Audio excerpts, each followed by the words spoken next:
Today we're joined by Roddy, a self-taught programmer, new father, founder, creator of mkdb.sh, and founding engineer at Balance Theory. Welcome to the channel, Joe. What's up, Dominic? All right, so let's start with where you are right now. So you're at Balance Theory, and you're also working on some side projects, a small game, and also mkdb.sh. So how about you give a high level for like a minute on what those are? Sure. So our startup Balance Theory serves cybersecurity companies, and we help them kind of rationalize their spend so they get insight into where they're spending money. Potentially, if they have duplications, they have two products that serve the same role, they might be able to cut that, and then we do negotiation on their behalf as well. So that's the vast majority of my time. Then, as you mentioned, my baby takes up a lot of my time. And before the baby, I was doing a lot of side projects. So you mentioned MakeTB, and just I have a treasure trove of projects that I made and then didn't really market because I was afraid to. That's like every other developer. Can you just talk about what mkdb is at a high level? Yeah, so it's just a very simple service for you to make a free Postgres database. I used to use this service called Elephant SQL, and that was pretty much the same thing. It was a really simple service to just make a free, tiny little Postgres database. And that was one of the only ones that was like no frills. Like Supabase, you have a limit of the number of projects you can make. There's definitely a lot of services that give you a free Postgres database, but usually there's a limit of like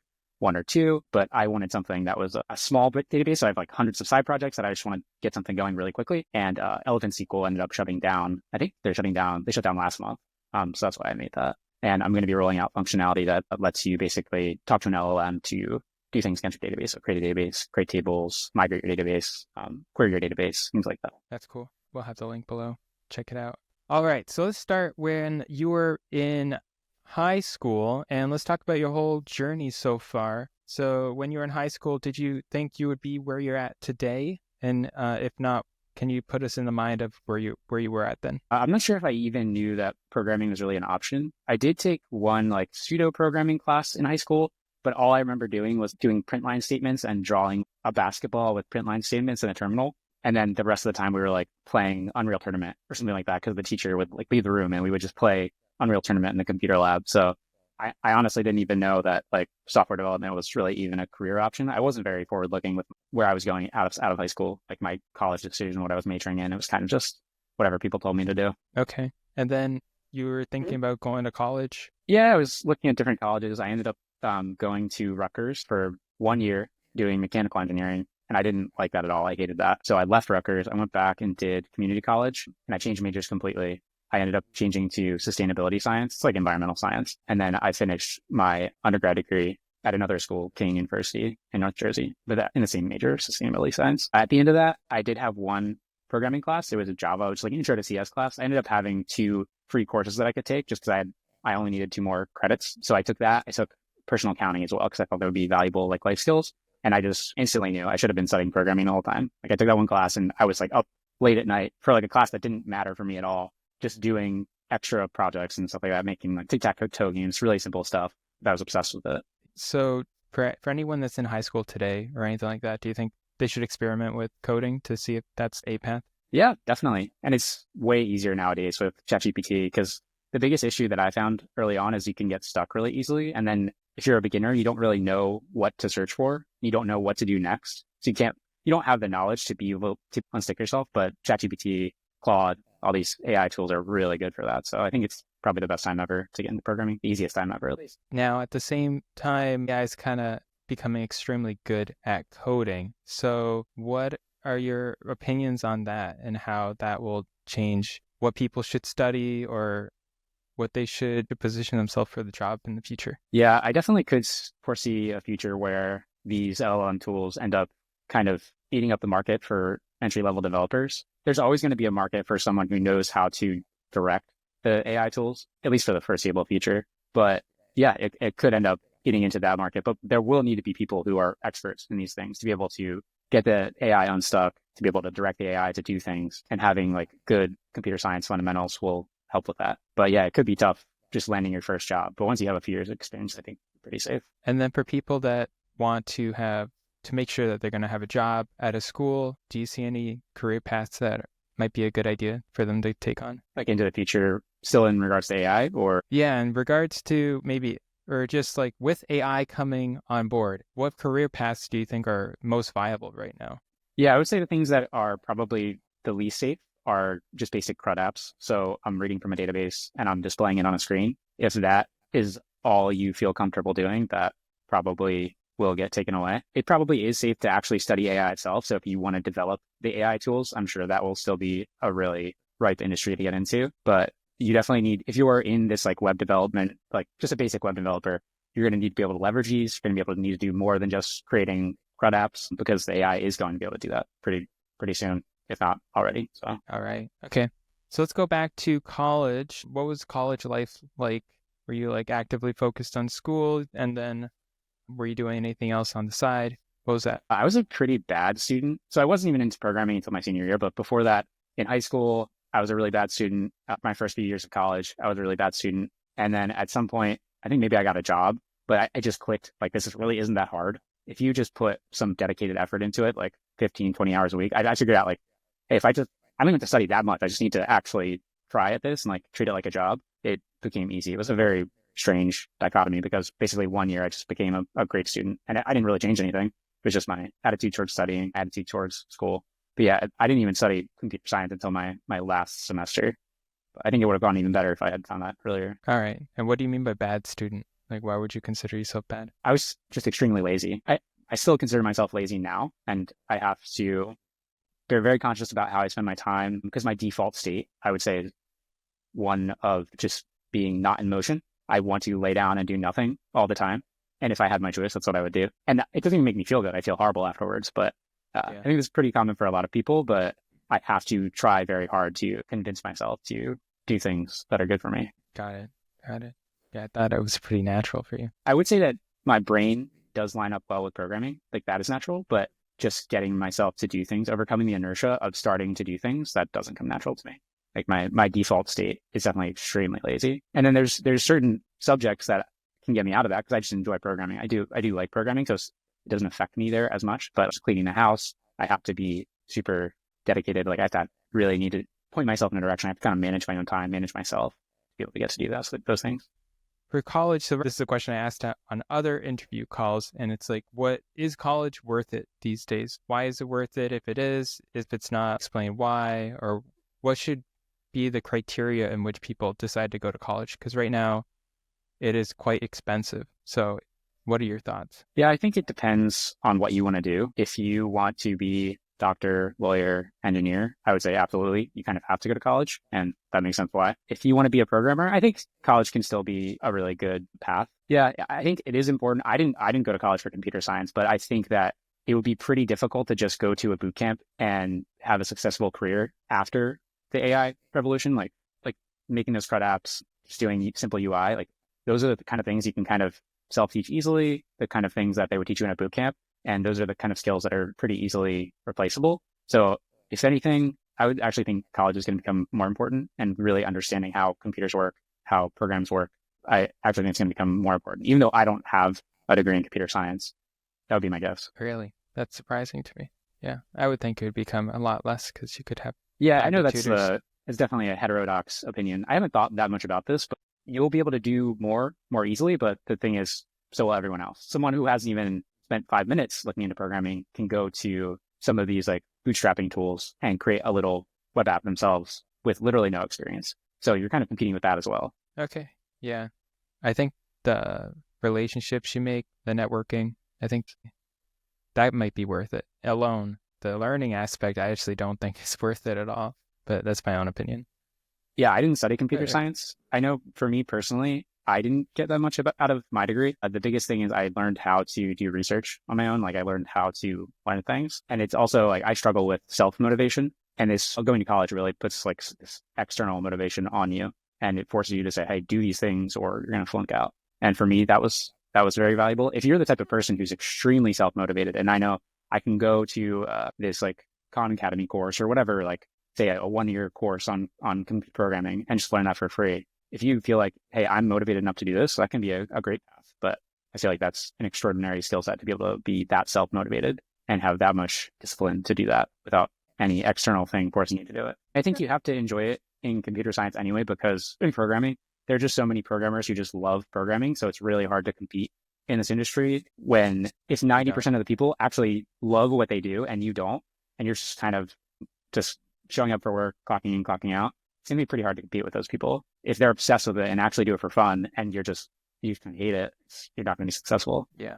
Yeah, I agree. All right. So let's go back to college. So you have just taken that one programming class and you find it to be amazing. So can you talk about what happened after that? So that was my last semester. I graduated, I just kind of found the first job that accepted me, and it was doing energy auditing. So it was in sustainability science. So what we were doing is we were going into people's houses and making suggestions for how they could save money on electricity. And then we were installing a few things like light bulbs, shower heads, things like that. And it was funded by the state of Maryland. And it was not the best job. Like I wasn't making much money at all. I think it's making like $30,000 or something like that. But it was okay. It was relaxing, kind of just work with your hands. But in the meantime, I was studying programming at night just for fun. And then after about a year of that, I got laid off and I was like semi-devastated. But then within like a week, I found a boot camp after boot camp. And then that's kind of how I got into programming for real. And so how long was that boot camp and where was it or what'd you do? Yeah, it's called Zip Code Wilmington. It was 3 months and it was in Java. We did a little bit of like JavaScript and web stuff as well, but that was not a core part of the curriculum. It was almost exclusively in Java, Spring Boot. How much did it cost? It was free. So I think there might have been maybe a deposit. I'm not sure. But basically, it's funded by the hiring companies. So after they hire you, they end up paying back the boot camp to be able to pay for the tuition. I think it still works the same way. It was a great experience. Yeah, that sounds like a really good business model. Yeah, you really need to have the jobs though.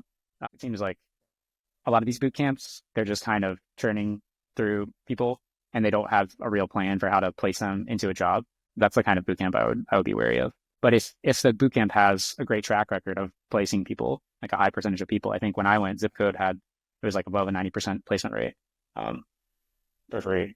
It might have been, it might be like $7,000 or something like that. I don't really remember. I think it was free though. And how long was it? It was 3 months. So I studied there, Java, backend stuff, and then I ended up getting a job at JP Morgan. I ended up interviewing for probably 6 or 7 companies, and then I accepted the JP Morgan offer out of a few offers. Awesome. Okay. So then you were at JP Morgan for 6 months or so? I was at JP Morgan for a year, but it was probably within a month I knew that I did not like it at all. And yeah, part of it was just me being kind of a shithead. It also just did not vibe with my personality and the types of things I wanted to make, the types of things I wanted to do, the type of value I wanted to provide to the world. Yeah. There's some great talented people there. It just wasn't a great fit for me. Right. So when people are thinking about joining a company, what should go through their head other than if you're new and you just need a job? But say you have a few options or you're thinking about different kinds of companies and you don't really understand them, like startups or regular companies or whatever. Do you have any thoughts? Yeah, definitely. I would think hard about what you feel your purpose in life is and what gets you motivated. If motivation to you is having good work-life balance and a secure job and making good money, being able to provide for your family no matter what, then that type of corporate environment could be good for you. If you don't particularly care about being in the latest and greatest tech, making cool stuff, and people make cool stuff at these companies too, but being able to experiment, then you might want to go to a smaller company, an agency, a startup. That might be a better fit. Okay. And where would people find these companies? Do you know? There's a few indexes online. So I used, what was it called? It's a startup one. I think you were on the same one, right? Yeah, Wonder. Well, they changed it. It was AngelList. Now it's... AngelList is the one I'm familiar with, and that's where I ended up connecting with my startup. But I'm sure there's tons of these. But I had good success on AngelList. Yeah, they're now called wellfund.com. Okay. They should sponsor me. They should, yeah. Okay, move on. Where were we? We were at JP Morgan. All right. So you were at JP Morgan for a year. You knew after a month it wasn't a good fit. So after 1 year, what did you decide to do? Yeah, so even after like 6 months, I was just doing anything but my real job at my job. Like I was working on side projects at work for work, but it was the actual job itself was so boring to me. And that's not a great ad. If anyone's watching this, don't do that. But they blocked YouTube and I was making an internal site that basically mirrored YouTube that the other employees could use to use YouTube at work. That's one thing I did.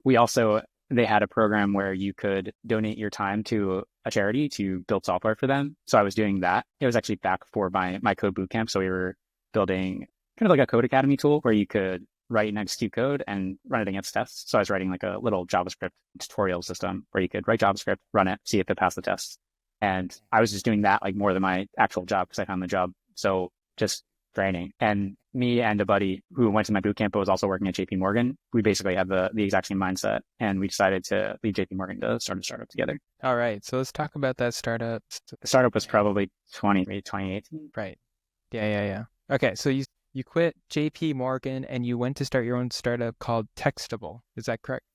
That's All correct. Right, okay. Let's talk about it. Textable was texting for businesses. There's a bunch of alternatives for this, a lot of competitors. But basically, the main premise is if you were a pizza place or a restaurant, you could end up taking orders via text rather than via phone, because there's a lot of young people out there who are too anxious to even call on a phone. This was before Grubhub and things like that. And that was an option. One thing that we used it for was dorms. We had a few customers who were dorms, and the way they would use it is the dorm manager would end up sending out texts to all the students in the dorm saying like, hey, we have cookies on the first floor. Hey guys, we have a fire drill today at 4 p.m. And they would blast out a text that way. Okay. So kind of like group me. You did this for 3 years, right? I would say we mainly focused on it for 6 months to a year, but we had trouble finding customers. But then it was on life support for a while. But it was like our main focus for about a year. And then my co-founder ended up having to take a job just to pay the bills, basically. And then I worked on it for a little bit, but it was 2 programmers who had no idea how to sell. And we had been programming for maybe 2 years. So it probably wasn't the best choice. If you're watching this, I would not start a startup after programming for 1 or 2 years. If you do that, maybe make sure that you have someone who has a great business mind who's with you, or some great advisors. That would be my number 1 piece of advice. Yeah, I don't think it was due to having only a few years of coding experience. You have to know how to sell, or what you're selling, or product. Yeah. Maybe you can talk about that. I mean, we didn't even know how to come up with a product that people actually wanted. That's I think the biggest stumbling block most people have is they make something that they think is cool, or they're just trying to come up with an idea. So I just think having more experience and having more domain expertise in anything could help with that. I think that, yeah, people can be successful right out of the gates if you are really talented and you get lucky. I don't think I'm particularly that talented. I think there probably are scenarios where I could have been successful after programming for 1 or 2 years. But if that were to have happened, it would have been with a co-founder who knew how to run a successful company, and just us focusing on engineering. I see. Yeah, that makes sense. Tell me what you think about this, but I see that actually trying something and failing at it will tell you things that you're missing. Because I first started like Yo Amigo, I didn't know anything. And I was like, I just got to keep going, and I'm just going to figure it out as I go. I feel like on that journey, you learn a lot more about what you don't know. So then you can figure out what you need to learn as you go. Well, if you never went on the journey, you might never know what you need to know. I think that's 100% true. Yeah. I mean, we got good. We got really good, but it was an expensive and painful way to get good. We wouldn't have learned as much if we just stayed at JP Morgan. It probably would have taken 5 or 6 years to accelerate as quickly as we did by just staying at JP Morgan. But imagine you take like your prime, you're 25, and you're making a really good salary, and you just stop doing that. You're not putting that into a 401k. You're not putting that into an index fund. Those are, by the time you retire, those are pretty massive losses. So you can do that, and you can use that as a way to get really great at programming. And those learnings could compound, and they could end up paying off for you. If I was recommending it to my son, I would say, if you really want to try a startup, go be an employee at a startup rather than trying to found your own. When you're 25 years old, you have like 1 or 2 years of experience in programming. It's an option. I mean, people who are successful founders are usually very bold. So it is a huge risk. So it makes sense why that personality type lines up with that. Yeah, no, I agree. I think starting at a startup would probably teach you a lot more. Teach you what you want to do too, because you could probably just try different things. Yeah, for sure. I would 100% recommend, if my son came to me, to work at a startup. He said, I want to be an entrepreneur. I want to start my own business. That would absolutely be my advice. And he's saying, hey, I want to go work at JP Morgan, or I want to go work at a startup for 2/3 of the salary or half the salary. If he wants to be an entrepreneur, I would absolutely recommend he goes and works. Right. You heard that. If you're Joe's son, go work at a startup. Oh, he's watching. All right. So that was Textable. And then after that, you started doing some freelance work. How did you start that? My co-founder actually started it pretty soon into the business, just to keep the lights on, basically, with his own family. And then he pulled me into one of his projects, and that was pretty fun. It was actually really fun. Freelancing in general is super fun. And then he was focused on that more. I had a little bit more money in reserve, but eventually I had to do the exact same thing that he was doing. He ended up taking a full-time job, but I continued freelancing because I enjoyed it so much. So I was doing React-based web apps, React Native apps. Those are the two main focuses that I had. And how'd you get work? Where'd you go? I started on Upwork, and then after a while, it was basically just referrals or like people on LinkedIn. But the first few years were definitely Upwork. I definitely had an advantage by being from the US. I know that some people, they have a filter like US only, but I don't know if I would recommend Upwork. If you're just getting started, I think it could be a good platform. I haven't been following it recently. I haven't worked on there in probably 6 or 7 years. Okay. And then just start getting referrals. Yeah, the one thing with freelancing is it's similar to not going to college and trying to be self-taught for programming. You need to be extremely motivated and you need to be very disciplined about always having a project lined up. The way that I did it is I would work on a project for 2 to 3 months, complete the project, and then have enough money to basically coast for a year if I wanted to, and then not do anything for 3 to 6 months, and then kind of start the cycle over again, which was not a great way to do things. It's not that I was doing nothing during those off times. I was usually working on my own projects, but if you're going to do freelancing and you want to do it full time, I would try to treat it like a job. Like you sit down at 9 a.m. every day and then you work until 5 p.m.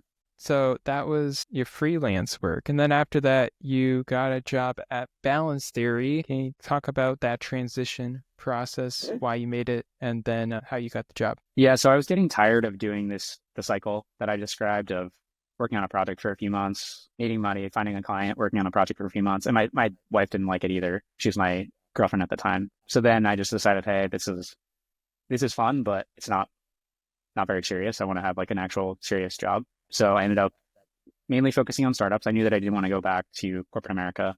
So I went on AngelList and I made a profile. I ended up interviewing with probably 4 or 5 companies. I got a few offers and interviewed with Balance Theory, and I just really like their founders. So the decision wasn't particularly hard. I ended up choosing Balance Theory. I think me, another founding engineer, and our designer ended up coming on pretty much the exact same time. Can you talk about Balance Theory? What do you like about it? What do you not like about it? Talk about the journey of a startup thing. Yeah, so when I joined, we basically had no product. We just had concept. We had some designs, but I don't even know if we had designs at that point. We just had ideas of like, here's the problem we want to solve. So I came into the office. We work in Maryland, the office is in Maryland. I work remote. And we just basically started hacking away, like building the first version of the app. And that was so fun. That's the same thing with freelancing. That's why freelancing is so fun, just working on a greenfield project and feeling like there's nothing stopping you, feeling like there's not a bunch of code hanging over your head, like bad code. We were obviously writing that bad code, but it wasn't there yet to strangle us. That's fun. And then how did that evolve over time? Because startups kind of are very dynamic. Yeah, we spent a long time trying to, and we're still doing this, trying to hone in on what is the core value of our product? Why would someone buy this product? How can it deliver value to the customer? To me, that's like one of the hardest things about starting a startup or even just working at a startup is figuring out like, why would someone actually pay for this? Why would they invest the time into like using your tool and figuring out how to use your tool, getting set up with your tool? Just figuring out product market fit is such a hard problem. So yeah, we've just experimented with different ideas. We've done a lot of talking to customers. That's the main thing that's kind of driving where we're going with the product. And it's changed a few times as we've kind of honed in on what people actually want to pay for. And so at Balance Theory, that's where we met. I joined about 6 months after you joined. Yep, that's about right. Yeah, it was 6 or 7 months. Yeah. So anyone watching, Dominic's the best. I stood on the table and I said, we need Dominic. We interviewed with you. I knew right away. This is me, but younger and better looking. That's Dominic. So yes, I love Dominic. He's the best. So, but what do you think? What do you think about the answer to that question? Like, what is Balance Theory doing right? What are we not doing right? Like, how should we take the product to actually serve our customers? Yeah. What is Balance Theory doing right? What is it not doing right?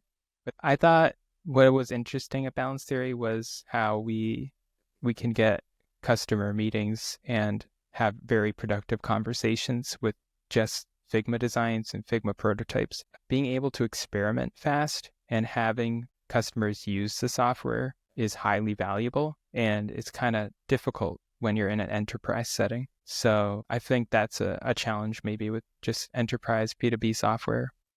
Yeah, I totally agree. Like B2C is so much more fun to work on. It's so much more fun. Like if I was just making a product just for fun, I would absolutely focus on B2C. But if you, at least in my experience, if you want to put food on the table, like B2B, it's boring, but that's where the money is. Yeah, that's where the money is. Yeah, I feel like all the consumer money is just kind of consolidated into like 5 or 6 huge applications. Whereas if you're going B2B, there's so many small niches you can try to target that can still serve as a profitable business for you and a few people, even as like simple as like, I want to make a CRM specifically for dentists, anything like that.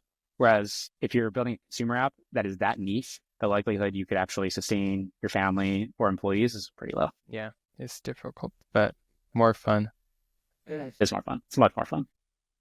Can you talk about the tech stack that you work on? What is the current tech stack, and then where do you think the future tech stack might be that people should look to learn? Yeah, so we use TypeScript and Next.js. We use Tailwind, and we use Prisma as a database ORM and a Postgres database. I would say that covers the high level of what we're using right now.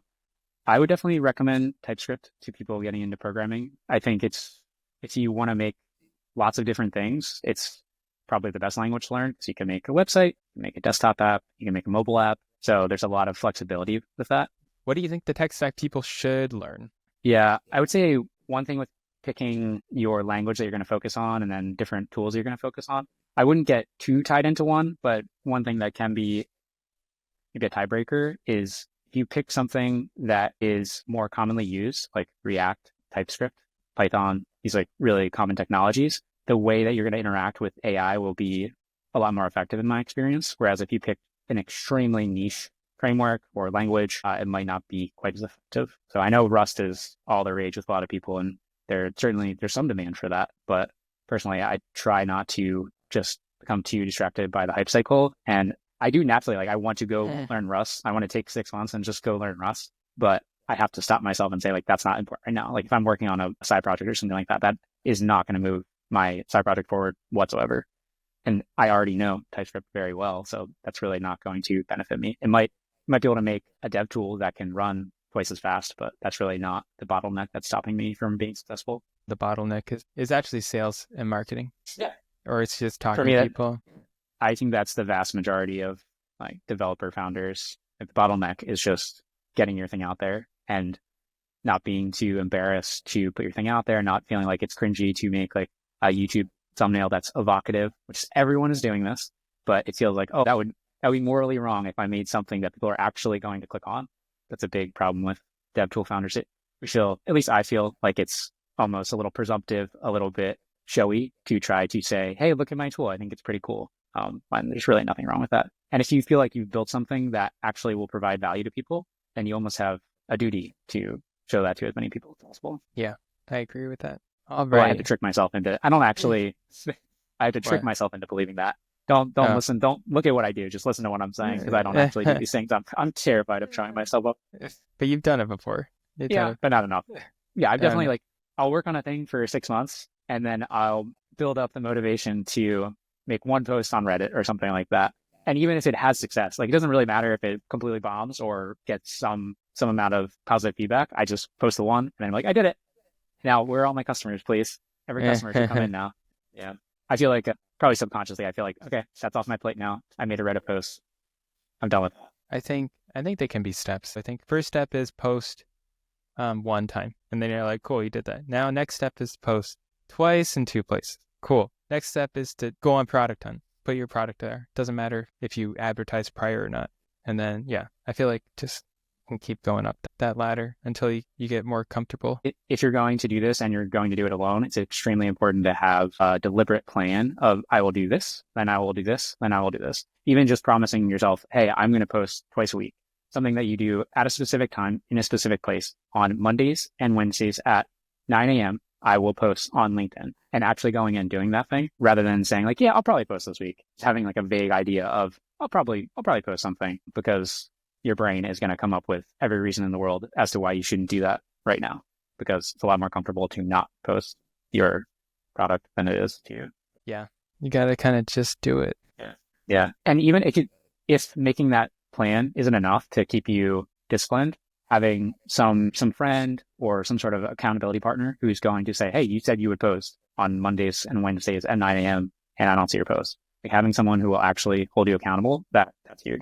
Yeah, the issue I have running into that is that when you don't do the things that you say you're going to do, then you go into a negative feedback loop where you're like, oh, I don't do things that I say I do. And then you become that person, and then you get more comfortable being that person, and then you hate yourself, and then you go down that whole route. I like the idea of accountability, but I also think like you got to give yourself forgiveness when you mess up and then just try again. I agree. A lot of this is kind of wrapped up in identity, and identity is such a powerful thing. Like if you start to identify as someone who's lazy or someone who doesn't do what they say they're going to do, it becomes easier and easier and easier to just be that person, the person who doesn't do what they say they're going to do. So giving yourself grace, I think a big thing is just not messing up twice in a row. So if I say I'm going to post on Monday and Wednesdays, and I miss Monday, I cannot miss Wednesday because it becomes so much easier to just miss it forever.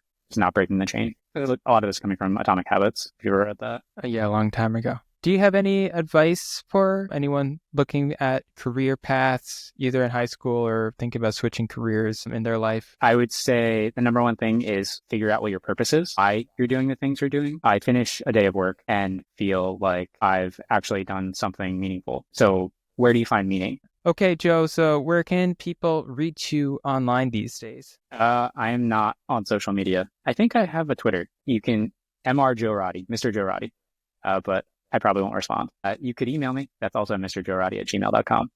Or you can go sign up for my web service too if you want, makedb.sh. Go sign up for MKDB if you want simple Postgres hosting. Thanks for coming on, Joe. Okay, have a good day. Yeah. See ya. Thanks.